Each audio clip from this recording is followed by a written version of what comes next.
सवाल में क्या कहा गया है? जांच कीजिए कि क्या किसी प्राकृत संख्या n के लिए संख्या 6 की पावर n अंक 0 पर समाप्त हो सकती है। तो देखिए सबसे पहले आप ये थ्योरी टाइप का सवाल है, तो देखिए किस तरीके से करेंगे। 6 की पावर n का अभाज्य गुणनखंड, अभाज्य गुणनखंड कितना हो जाएगा? 2 गुणे 3 की पावर n। 6 को क्या लिख सकते? 2 गुणे इंटू 3 की पावर n, यही चीज़ तो लिखी है। देखिए जबकि कोई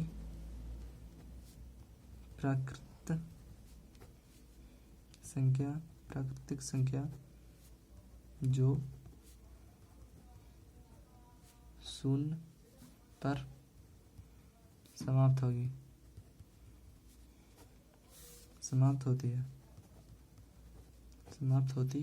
है उसके अभाज्य गुणनखंड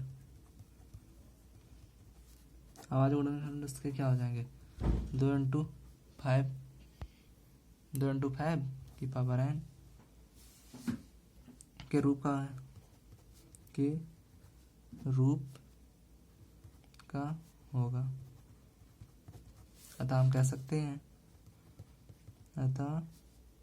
6 की पावर n 0 पर समाप्त नहीं होती है। देखिए फ्रेंड्स 10 नंबर सवाल में क्या कहा गया? व्याख्या कीजिए कि 7 गुणे 11 गुणे 13 प्लस 13 और 7 गुणे 6 गुणे 5 गुणे 4 गुणे 3 गुणे 2 गुणे 1 गुणे प्लस 5 भाज्य संख्या क्यों है? तो इसको किस तरीके से ज्ञात करेंगे? देखिए मान लीजिए, माना बहुत सिंपल सवाल है। देखिए सिर्फ आप लोग जरा इससे में समझ जाएंगे। देखिए माना a बराबर, पहले यही वाली संख्या लिख लीजिए प्लस 3। अब देखिए इसमें कॉमन क्या मिल रहा? देखिए ये दोनों अलग अलग संख्या लिखी हैं, तो इसमें 13 कॉमन मिल जाएगा। तो 7 गुणे 11 गुणे 1 बचेगा, जब यहाँ से 13 कॉमन प्लस 1। अब देखिए 1170 प्लस 1 और ये बाहर 13। अब 13 गुणे 78, साथ में 1 जोड़ दिया 78 हो जाएगा। अब देखिए हम क्या कह देंगे? अतः हम कह सकते हैं कि अभाज्य गुणनखंड में से अभाज्य गुणनखंड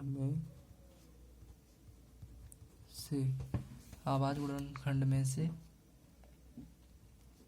एक को छोड़कर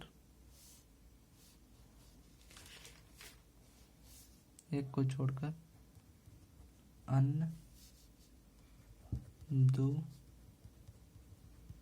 गुणनखंड हैं। तो इसी प्रकार देखिए, इसी प्रकार मान लीजिए इस वाली को भी ऐसे भी मान लीजिए। b बराबर 7 गुणे 6 गुणे 5 गुणे 4 गुणे 3 गुणे 2 गुणे 1 प्लस 5। अब इसमें 5 कॉमन है। देखिए 5 कॉमन ले लीजिए। 7 गुणे 1 गुणे 4 गुणे 3 गुणे 2 गुणे 1 प्लस 1, इसका मल्टीप्लाई करने पे सभी का 1008 आ जाएगा प्लस 1 और 5। देखिए गुणे 009। और देखिए इसमें भी वही बात आ गई। अतः हम क्या कर सकते हैं कि अतः देखिए अतः यह भी एक यह भी एक अभाज्य संख्या है क्योंकि इसके भी अभाज्य गुणनखंड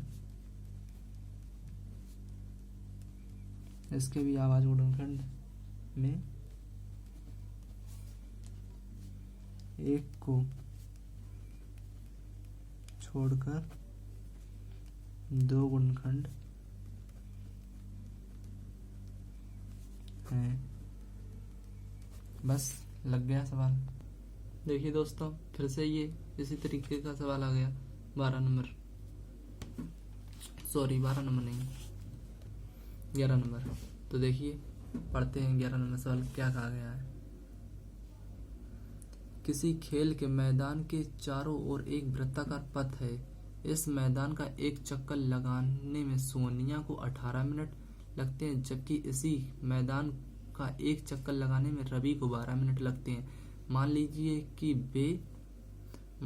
कि वे दोनों एक ही स्थान और एक ही समय पर चलना प्रारंभ करके एक ही दिशा में चलते हैं। कितने समय बाद वे दोनों पुनः प्रारंभिक स्थान पर पहुंच जाएंगे। तो देखिए इस सवाल को क्या करते हैं। तो इसमें पहले लिखिए एक चक्कर में सोनिया 18 मिनट लेती है। एक चक्कर लगाने में सोनिया को 18 मिनट लगते हैं, जो सवाल में दिया है पहले वही लिख लीजिए। और रवि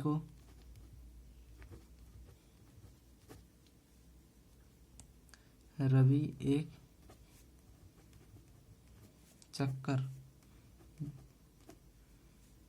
चक्कर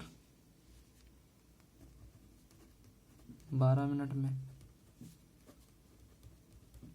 लगा देता है।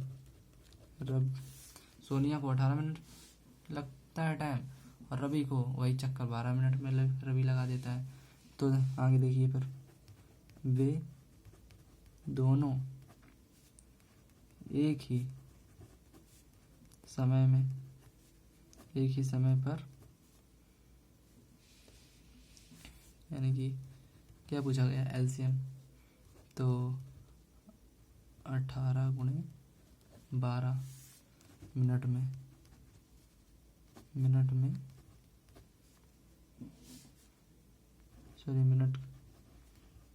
के बाद मिलेंगे। अब देखिए इसके पहले फैक्ट आवाज गुणनखंड निकाल लीजिए 12 के। तो 2 गुणे 3 गुणे 3, इसी तरीके से 12 के आवाज गुणनखंड क्या होंगे 2 गुणे 2 गुणे 3। अब इसका एचसीएफ क्या होगा। एचसीएफ मैंने पहले भी बताया था आप लोगों को कि जो संख्या कॉमन है वही एचसीएफ होती। तो इसमें 2 कॉमन है और 3 बराबर 6। तो एलसीएम ही तो पूछा गया था। एलसीएम बराबर क्या होता है, दो संख्या 18 गुणे 12 बटे 6। ये इससे काट दीजिए, 6 दूनी 12। आप इससे भी काट सकते थे 18 से भी। तो कितना आ जाएगा 18 गुणे 2 बराबर 36 मिनट। आई होप आप लोगों के समझ में आया होगा सवाल। अब देखिए 12 नंबर सवाल में नीचे दी गई आकृति में x तथा y की मान पूछे इसमें। तो मैंने ऐसा ही सवाल नंबर आप लोगों को 7 लगवाया था। तो मैंने कहा था कि ये दोनों y के गुणांक होते हैं। तो देखिए ये दोनों y के गुणांक हैं और ये दोनों x के गुणांक हैं। देखिए इसको किस तरीके से करते हैं। देखिए क्वेश्चन नंबर 12 में x के गुणांक कितने दिए गए। तो x बराबर 3 गुणे 195। अब इसका इसमें मल्टीप्लाई कर दिए, 3 3 5 15 और 27 और 1 28 और 3 एकम 3 और 2 हासिल, 3 2 5 558 आ जाएगा। अब देखिए बाई का इसी तरीके से बाई के गुणांक कितने थे। बाई के गुणांक 5 गुणे 13 अब इसका इसमें मल्टीप्लाई कर दीजिए, 13 पच्चे 65। तो देखो आ गया, ये एक्स का है, एक्स की वैल्यू है और ये वाई की वैल्यू है। बहुत सिंपल है। देखिए दोस्तों 13 नंबर सवाल बिल्कुल सेम सवाल उसी तरीके से है, आप लगाइए चाहे उससे भी छोड़ दीजिए, कोई उसी तरीके से लगेगा बिल्कुल सेम, आप लोग लगा लीजिएगा। 14 नंबर सवाल आप लोगों को बता देते हैं। देखिए 14 नंबर भी वैसे सिंपल है। अगर आप लोग 13 नंबर सवाल ना लगा पाएँ तो आप लोग कमेंट कीजिए, मैं आप लोगों को सॉल्यूशन प्रोवाइड कर दूंगा। देखिए 13 नंबर सवाल में जेड के गुणांक कौन कौन से हैं, इसमें 161 और 7, इसके ये जेड गुणांक हैं। अब देखिए किस तरीके से लिखेंगे। देखिए दोस्तों जेड के गुणांक क्या थे, तो 161 बराबर 7 जेड। अब यहाँ से जेड बराबर निकाल लीजिए, जेड बराबर 161 में 161 में इसका भाग दे दीजिए, कितनी बार जाएगा देखिए।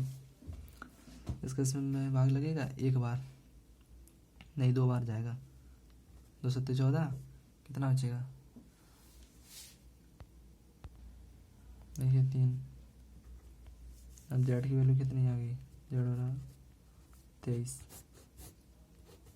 अब देखिए इसी तरीके से बाई के, तो बाई बराबर 7 गुणे 161, 7 एकम 7 और 7 छः 42 की 2 हासिल 4 और 7 4 11, ये बाई की वैल्यू आ गई।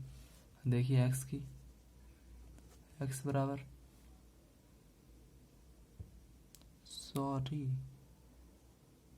ये बाई की वैल्यू, ये मिस्टेक लग रही है, इस तरीके की नहीं आएगी बाई की वैल्यू, सॉरी बाई की वैल्यू पहले 381 बराबर 3 बाई, इस तरीके से। अब बाई बराबर इसका इसमें भाग लग जाएगा 8 1 3। अब देखिए 3 और 3 6 और 21, सही तो थी यार, सही थी वह, कोई दिक्कत नहीं। आप लोग वैसे भी कर सकते, ऐसे भी कर सकते हैं, दोनों ही तरीका सही है। अब देखिए एक्स की वैल्यू कितनी निकलेगी, एक्स बराबर 2 गुणे 3 गुणे 8 1। अब इसका इसमें मल्टीप्लाई कर दीजिए, 2 16 हासिल 1 7 और 6, ये एक्स की वैल्यू निकल आई। आई होप आप लोगों को वीडियो पसंद आई होगी। चैनल को सब्सक्राइब कर लीजिए जिससे आप लोगों को हमारी वीडियो सबसे पहले मिले। बेल आइकन को ऑन कर लीजिए, नोटिफिकेशन भी पहुंच जाएगा। धन्यवाद।